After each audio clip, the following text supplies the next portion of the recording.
नमस्कार, yes news महाराष्ट्रमध्ये आपल्या सर्वांचे स्वागत। ऐतवडे बुद्रुक येथील महावितरण कर्मचाऱ्यांचे कौतुकास्पद कामगिरी। वाळवा तालुक्यातील ऐतवडे बुद्रुक येथे शुक्रवारी दुपारी अचानक आलेल्या वळीवाच्या वादळी पावसामुळे शेतकऱ्यांसह नागरिकांची दाणादाण उडाली। हे वादळ इतकं तीव्रतेचं होतं की यामुळे अनेकांच्या घरावरील पत्रे उडून गेले, तर बऱ्याच ठिकाणी झाडे उन्मळून पडलीत व काही झाडे लाईटीच्या खांबावरती पडल्याने विद्युत प्रवाह करणाऱ्या तारा तुटल्या। 1:30 ते 2च्या सुमारास अचानक वादळ सुरू झाले। यातून पावसाचे थेंब पडू लागले, मात्र थोड्याच वेळात या वादळाने रौद्र रूप धारण केलं।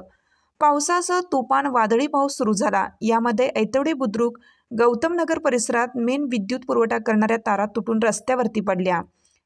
महावितरणच्या कर्मचाऱ्यांनी तात्काळ विद्युत प्रवाह बंद केला असल्याने मोठा अनर्थ टळला गेला। यासह शेखरवाडी, गावभाग, कावखडी या ऐतवडे बुद्रुक परिसरातील काही ठिकाणी तारा तुटल्या होत्या, तर खांब वाकले होते। त्यामुळे सर्वत्र विद्युत प्रवाह बंद होता। पण ऐतवडे बुद्रुक महावितरण अधिकारी नायकवडी व त्यांचे कर्मचारी स्टाफ यांनी दिवस रात्र एकत्र करून लाईट पुरवत चालू केल्याने विद्युत ग्राहकांकडून समाधान व्यक्त करण्यात येत आहे। यस न्यूज महाराष्ट्रासाठी राजेश कांबळे, सांगली जिल्हा न्यूज प्रतिनिधी।